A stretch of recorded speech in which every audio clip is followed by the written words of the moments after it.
अनुभूति पा लेने पर साधक में द्वैत की भावना नहीं रह जाती। वह सदा अद्वैत की भावना से ओतप्रोत रहता है।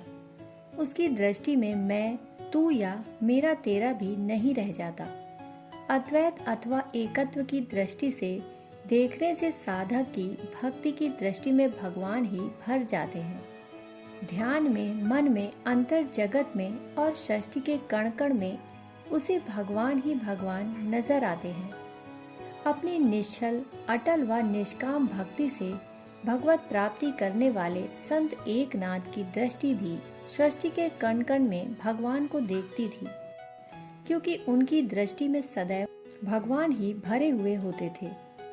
इसलिए गृहस्थाश्रम में रहते हुए, संसार में रहते हुए वे तदनुरूप ही लोक व्यवहार किया करते थे।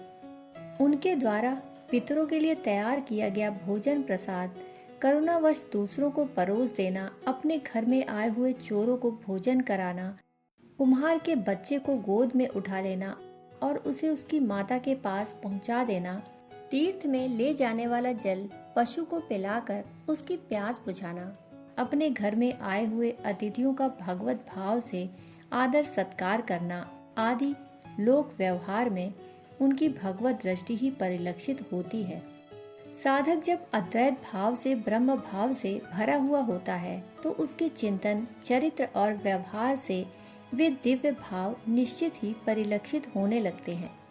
संत एकनाथ भी एक ऐसे ही उच्च कोटि के संत थे, साधक थे, जिनकी दृष्टि हमेशा भगवान के दिव्य भाव से भरी होती।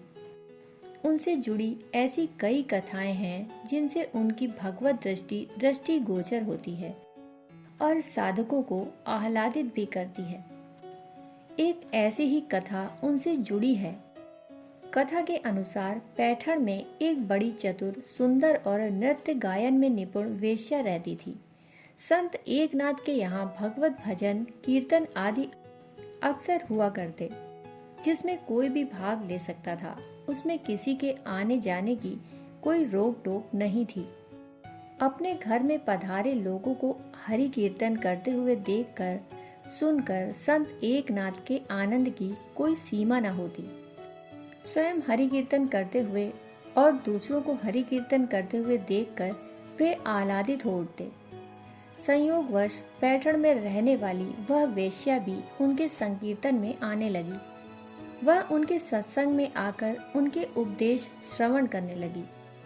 उसे सत्संग में बैठे देखकर कई लोग नाक मुंह अवश्य सिकोड़ते थे, पर संत एकनाथ की भगवत दृष्टि तो सब में भगवान को ही देखा करती।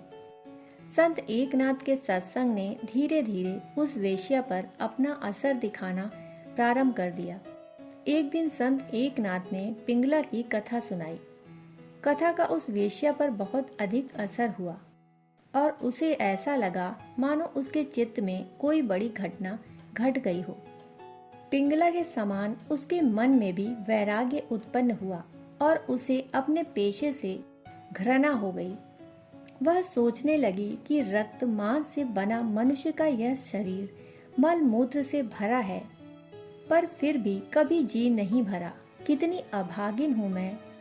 मैंने अब तक ऐसे कितने शरीरों का आलिंगन किया जो वासना में अंधी होकर प्रेम रस, आनंद स्वरूप भगवान के बजाय काम वासना में सुख ढूंढती रही और अपने हृदयस्थ आत्म स्वरूप, आनंद स्वरूप, प्रेम स्वरूप भगवान को भूल गई। मैं प्रेम और आनंद वहीं ढूंढती रही जहाँ वह है ही नहीं और ना ही हो सकते हैं। ऐसे ऐसे भाव उसके हृदय में उठने लगे। उसके हृदय में एक हलचल सी होने लगी। एकनाथ जैसे संत की अमृत वाणी और भगवान के दिव्य भाव से भरी हुई उनकी दृष्टि ने उस वेश्या के चित्त में हलचल सी मचा दी। वह सत्संग से लौटकर घर गई और 8 दिनों तक अपने घर का द्वार बंद करके अकेली ही बैठी रही। यह वही घर था जहां दिन रात ग्राहकों के आने जाने की आहट सुनाई देती, पर 8 दिनों से उस आहट से दूर वह अकेली ही अपने घर में बैठी रही। उसे बार बार संत एकनाथ की प्रेम दृष्टि व उनके उपदेश का स्मरण होता रहा। वह सोचती रही कि क्या संत एकनाथ के परम पावन चरण मेरे पाप सदन में आ सकते हैं, जिससे मेरा पाप सदन, पापों से भरा मेरा घर उनके पावन चरणों के स्पर्श से पावन हो सके। वह ऐसा सोच ही रही थी कि तभी गंगा स्नान करके उसी रास्ते से लौट रहे संत एकनाथ को उसने अपनी छत से देखा। वह तुरंत छत से नीचे घर के दरवाजे पर आकर बड़े विनम्र भाव से बोली, महाराज, क्या आप मुझ अभागिन के घर में अपने पावन चरण रखकर मुझे पवित्र करने की कृपा कर सकेंगे? संत एकनाथ बोले, हाँ, क्यों नहीं। और ऐसा कहकर अपने एक शिष्य के साथ वे उसके घर में प्रवेश कर गए। उसने महाराज को एक चौकी पर बैठाया और स्वयं दरवाजे पर रोमांचित होकर खड़ी रही। वह निशब्द थी और संत एकनाथ भी मौन रहे। कहाँ संत एकनाथ जैसे भगवत प्राप्त संत और कहाँ मैं पापिन, फिर भी विनती करते ही यह हमारे घर पधारे। यह सोचकर उसका कंठ रुंध गया।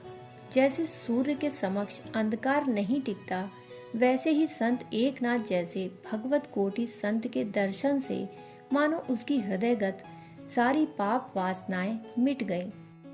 उसके हृदय में सच्चा भगवत प्रेम जाग उठा। उसके नेत्रों से अश्रुधारा बह चली। संत एकनाथ महाराज ने रामकृष्ण हरि मंत्र की दीक्षा देकर उसे सत्कर्म का क्रम बताया। वह तदनुरूप जीवन जीने लगी। यह देखकर संत एकनाथ के हृदय में उसके प्रति करुणा भर आई और उन्होंने उसे धैर्य दिलाया। नित्य भगवान नाम जप ध्यान करने लगी और 10 वर्ष में ही इतनी विमल हो गई कि मृत्यु के समय भगवत ध्यान और नाम स्मरण करते हुए ही बड़ी शांति से उसने देह त्याग किया। ऐसे थे संत एकनाथ, ऐसी थी उनकी भगवत दृष्टि, ऐसी थी उनकी अमृत वाणी।